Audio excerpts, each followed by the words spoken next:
My brother slept with my girlfriend in my bed when I was 17. My dad kicked him out.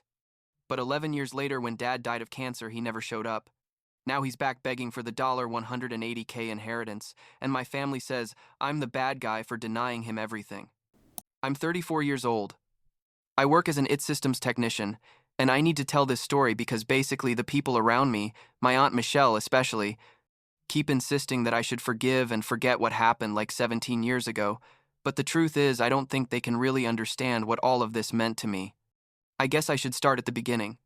When I was 17 and my life was, I don't know, pretty normal compared to what came after. I lived with my dad, Edward, and my older brother, Zachary, in a small house on the outskirts of town. Nothing fancy, but it was our home, the place where we grew up after Mom died when I was like 8 years old. My dad raised us alone. He worked in construction and always came home tired.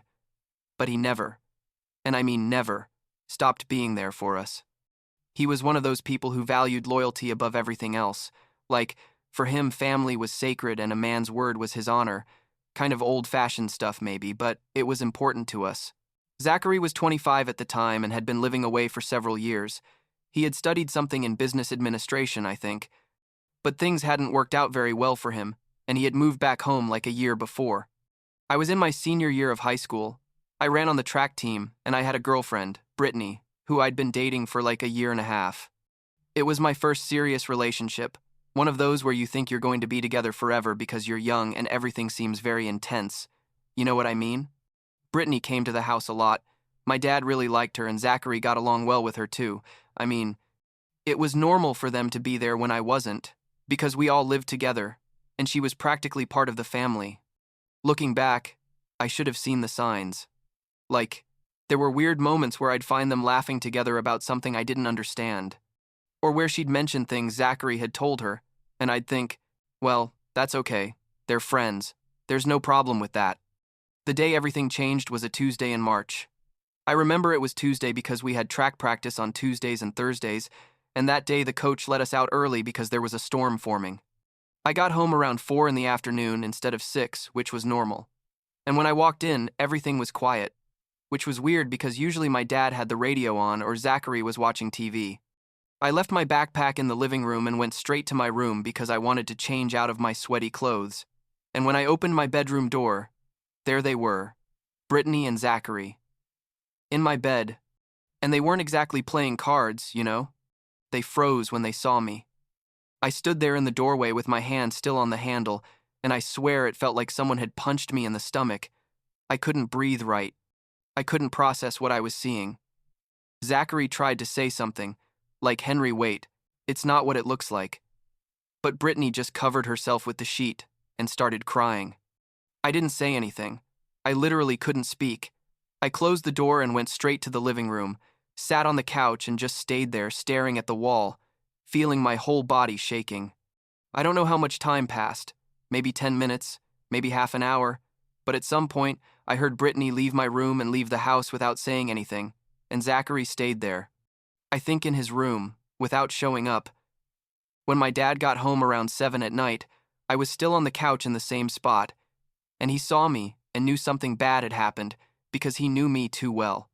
He sat down next to me and asked me what was wrong, and all I could say was, Zachary and Brittany were together in my bed, and I saw how my dad's face completely changed, like, he went pale and then red, and he got up without saying anything else. What happened next was pretty intense. My dad went straight to Zachary's room and yelled at him to come out, and when Zachary appeared, my dad told him, "You have 30 minutes to pack your things and get out of this house." And Zachary tried to explain himself, say he was sorry, that it had been a mistake, but my dad just kept repeating, 30 minutes, and I don't want to see you again. I stayed in the living room listening to everything, listening to Zachary stuffing things into bags, how he tried to talk to Dad again, and Dad closed the door in his face, how he finally left, with 2 big suitcases and left without even looking at me. My dad came back to the living room and sat with me, and all he said was, "Loyalty is the only thing we have in this family, and he betrayed it. He betrayed your trust, and he betrayed this house." We didn't talk more about it that night, but I knew that for my dad that was unforgivable, and the truth is, for me, it was too. The next few months were weird. Brittany tried to contact me like 1,000 times. Messages, calls. She even went to school to find me, but I blocked her everywhere and basically ignored her completely. Zachary had moved to an apartment on the other side of town, gotten a job doing I don't know what, and cut contact with us. Like, he didn't call, didn't write, nothing. My dad never mentioned his name. It was like Zachary had stopped existing for him. I finished high school, went to college to study computer science, and my life moved forward, but with this constant weight of what had happened. People asked me why Zachary didn't come home, if we had some problem, and I just said we'd had differences and left it at that. Because the truth is, explaining the whole story was too complicated and painful. Years went by like that. I graduated from college, got a decent job at a tech company. My dad kept working, although he was older and more tired, and Zachary was basically a ghost to us. My aunt Michelle, my dad's sister, sometimes mentioned that she had seen Zachary or that she knew he was asking about us. But my dad always asked her not to talk about him, and I honestly didn't want to know anything either. I guess part of me thought things were going to stay that way forever, that we were just going to live our separate lives and that's it. But life has ways of getting complicated when you least expect it. When I was 28, my dad started feeling sick. At first we thought it was normal tiredness. He was like 62 years old and had worked in construction his whole life. It was logical that he was exhausted, but when he started losing weight and having constant pain, I forced him to go to the doctor. The tests revealed he had cancer, stage 4, in the pancreas, and the doctors basically said there wasn't much they could do, that maybe he had 6 months, a year if he was lucky. I remember perfectly sitting with him in the doctor's office when they gave us the news, and my dad just nodded as if he already knew, as if he had been expecting something like this to happen. I was devastated, obviously, but I tried to stay strong because someone had to. I asked my dad if he wanted me to contact Zachary to tell him what was happening, and he was quiet for a long time, looking out the window, and finally said, "Do what you think is right, but I don't want to see him." So I called my Aunt Michelle and asked her to tell Zachary that Dad was sick, that it was serious, that maybe he'd want to come visit him. Michelle told me she would tell him, and a few days later she called me to say that Zachary had received the message but hadn't said if he would come or not. Weeks went by and Zachary never showed up, never called, nothing. I moved back to my dad's house to take care of him. Took time off work because he needed constant help, and basically my life became taking him to chemotherapy that we knew wasn't going to work. But we tried anyway, making meals he could barely eat, watching him deteriorate day after day. Those months, taking care of my dad, were the hardest of my life. Not just because it was horrible to see him suffer, but because I constantly thought about Zachary and how he wasn't there. My dad never mentioned him, but I knew on some level it hurt him that his oldest son hadn't come even once. One night, like 2 weeks before he died, my dad called me to his room and told me he had updated his will, that he had left me the house and almost everything else, that for Zachary there was only a small amount because, in his words, a man who abandons his family when they need him most doesn't deserve to benefit from it. I told him he didn't have to do that maybe Zachary would still come, but he just shook his head and said, "You've been here, you've stayed, that's what matters." My dad died at home, in his bed, on a Tuesday morning in October. I was there with him, holding his hand, and he just stopped breathing. It wasn't dramatic or anything.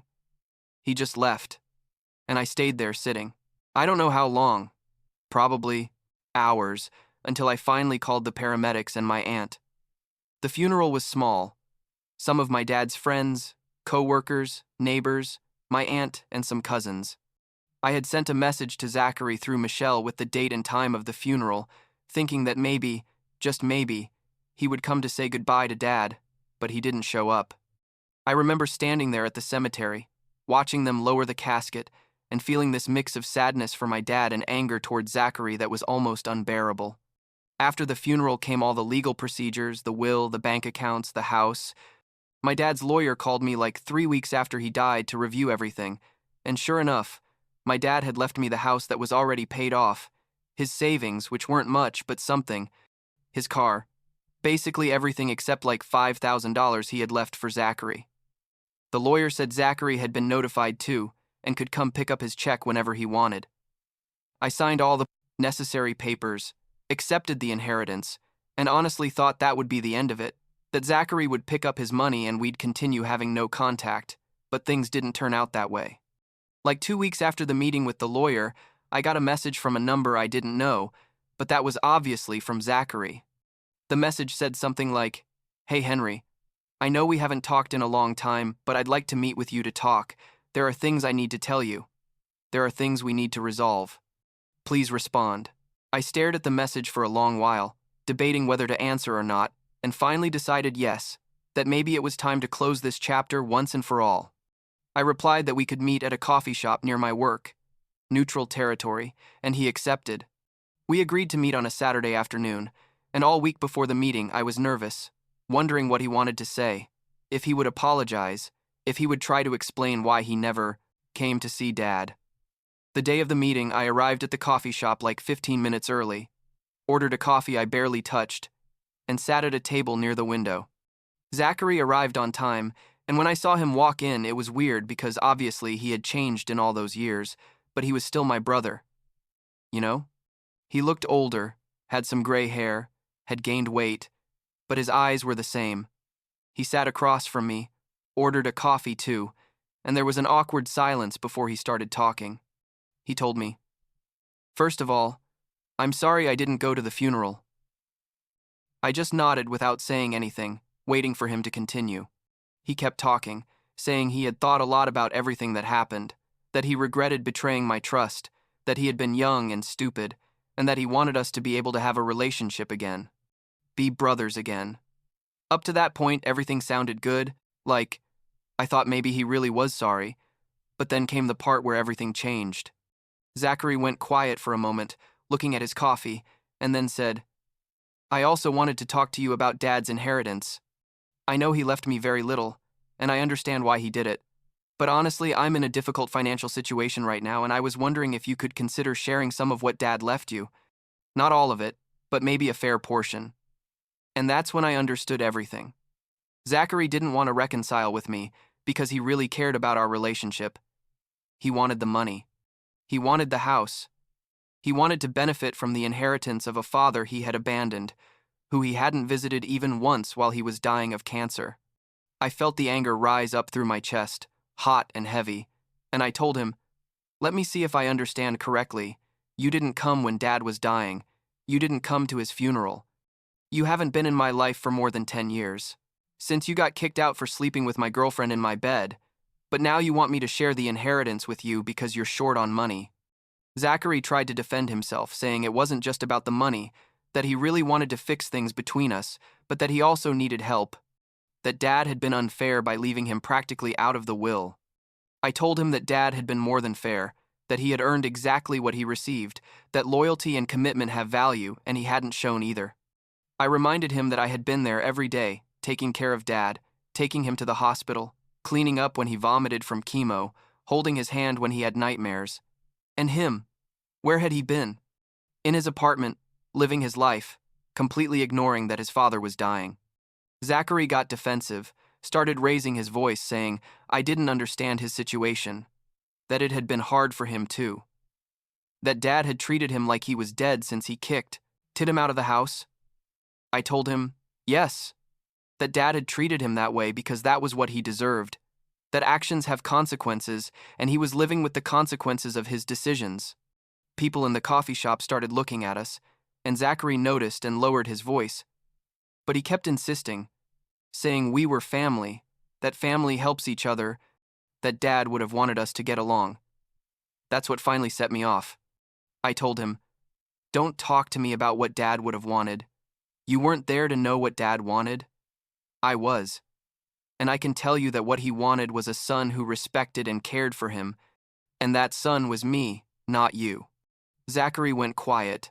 I saw his eyes fill with tears, and for a second I thought maybe I had been too harsh, but then I remembered everything.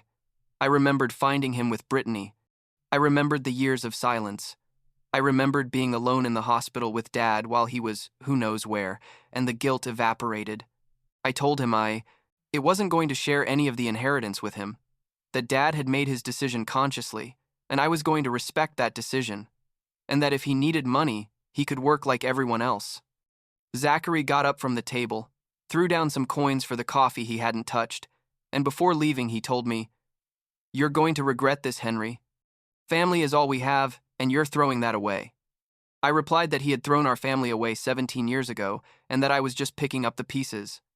He left without saying anything else, and I stayed there sitting, finishing my cold coffee, feeling this mix of relief and sadness that I didn't really know how to process. I thought that would be the last time I'd hear from Zachary, but my Aunt Michelle started calling me like a week later. She told me that Zachary had told her about our meeting, that he was very upset, that she thought I should reconsider helping him because, at the end of the day, we were brothers and blood is more important than anything. I explained the whole situation to her, told her that Zachary hadn't shown interest in being my brother until there was money involved, and that I wasn't willing to reward him for years of abandonment just because he needed money now. Michelle insisted, saying that Dad would have wanted us to get along, that resentment was only going to hurt me, that Zachary really was sorry. But I knew it wasn't true, or at least not in the way she thought. Zachary was sorry about the consequences of his actions, not the actions themselves. The following months were quiet. I stayed living in Dad's house, started fixing some things that needed repair, turned his room into an office to work from home. It was weird being there without him, but it was also comforting. Like, I felt I was taking care of something he had built, something he valued. Michelle called me from time to time to insist I talk to Zachary, but I always told her the same thing, that I wasn't interested, that he had had many opportunities to be part of this family and had chosen not to be. She eventually stopped insisting so much, although I know she wasn't happy with my decision. Like 3 months after our meeting at the coffee shop, I got another message from Zachary. This time it was more direct. It said, "Henry, I know things didn't end well the last time we talked, but I really need your help. I'm in a very difficult financial situation. Could you lend me at least $10,000? I promise I'll pay you back, please." I read the message several times, feeling the anger return, and then simply deleted it without responding. A few days later, another similar message arrived, and then another, each one more desperate than the last. In the last one, he told me that if I didn't help him, he was going to lose his apartment, that he had no one else to turn to, that I was his only family. Finally, I responded. I told him, "Zachary, I'm not going to give you money. I'm not going to lend you money. And I'm not going to change my mind. No matter how many messages you send me, you made decisions that destroyed our relationship, and now you're living with those consequences. I wish you the best, but don't count on me for anything." I blocked his number after sending that message, and although Michelle called me again to tell me I had been cruel, I maintained my decision. Today I'm 34 years old. I still live in my dad's house. I have a stable job that I like, and my life is pretty quiet compared to all the drama from before. I haven't heard directly from Zachary again, although Michelle tells me from time to time that he's okay, that he got a job in another city and moved, that he still asks about me. I guess part of me, a very small part, wonders if I did the right thing, if I should have given him another chance or at least listened to him more. But then I remember everything that happened, all the pain he caused not just to me but to Dad too, and I know I made the right decision. Loyalty meant everything to my dad, and he taught me that some betrayals are too big to forgive, that setting boundaries isn't being cruel but taking care of yourself. The truth is, I don't feel like I lost a brother. I feel like I lost a brother 17 years ago when I found him in my bed with my girlfriend, and everything that happened after just confirmed that that loss was real and permanent. Michelle and other relatives will probably always think I'm the villain of this story, that I should have been more compassionate, more willing to forgive, but they weren't there. They didn't see my dad's face when he found out what Zachary had done. They didn't spend months caring for a dying father that his other son had abandoned. They didn't get that message asking for inheritance money weeks after a funeral he didn't even attend. I did what I had to do to honor my dad's memory and to maintain my own peace of mind, and if that makes me the villain, then I guess I'm okay with being the villain.